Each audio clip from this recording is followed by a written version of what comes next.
नमस्ते दोस्तों। विवेक बिंद्रा की संदीप माहेश्वरी और हजारों विक्टिम से तो लड़ाई पहले ही छिड़ी हुई थी।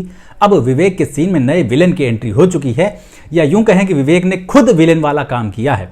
विवेक बिंद्रा के ऊपर नोएडा सेक्टर 120 थाने में एफआईआर दर्ज कराई गई है कि उन्होंने पत्नी को बुरी तरह मारा पीटा, जिससे उनकी पत्नी को गंभीर चोटें आई और उनका इलाज चल रहा है अस्पताल में।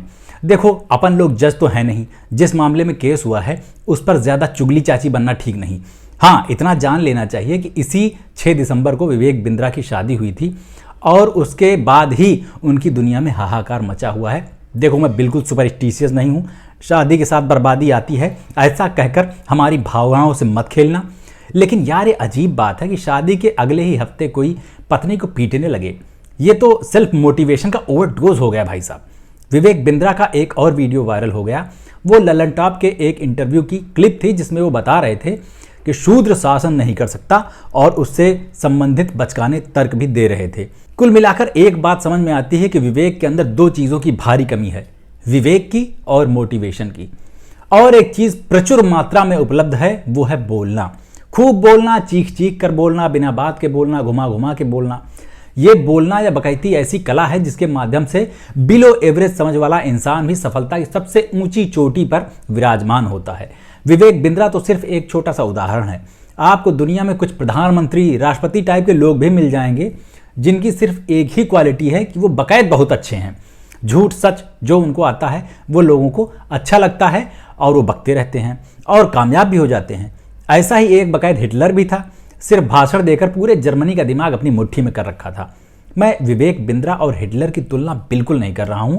विवेक का बड़ा बिजनेस है पर वो आदमी अभी बहुत छोटा है, उससे बहुत बड़े बड़े बकायद देश दुनिया पर राज कर रहे हैं यार। लेकिन एक बात तो है, इस पूरी पगलैती ने, इस बड़ा बिजनेस के छोटे स्कैम ने कई कंफ्यूजन दूर किए हैं। जैसे मोटिवेशन और ज्ञान फैलना सिर्फ बातें हैं, असली मजा तो मारपीट और लड़ाई देखने में ही आता है।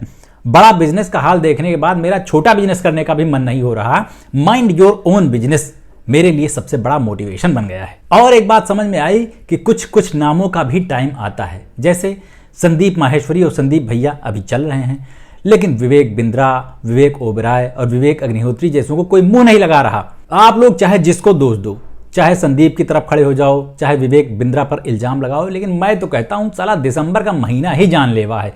विवेक बिंद्रा के ऊपर इतने लोग हमलावर हो गए हैं कि अब तो उन्हें सेंटा क्लॉज से भी कोई खास उम्मीद नहीं रही।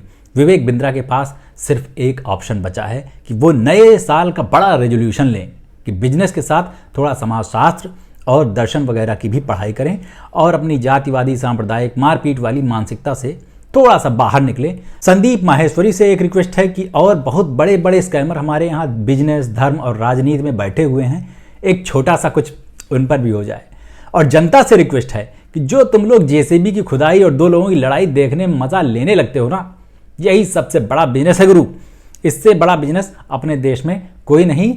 इसमें पैसा तो बाल बराबर भी नहीं है, लेकिन जो मानसिक शांति और जो सुकून है वह अद्भुत है, अवर्णनीय है। लेकिन एक बात ध्यान रखो, अपने आइडल्स जरा सोच समझ कर चुनो। आपका क्या कहना है मेरे इस वीडियो पर? अगर कुछ कहना है तो नीचे कमेंट में लिखना, मैं पढ़ूंगा। और मेरे यूट्यूब चैनल को सब्सक्राइब कर लो, फेसबुक पर, इंस्टा पर और एक्स पर, सब जगह फॉलो कर लो। डिस्क्रिप्शन में या कमेंट में कहीं लिंक मिल जाएगा। अभी चलते हैं, लौट के मिलते हैं। नमस्ते।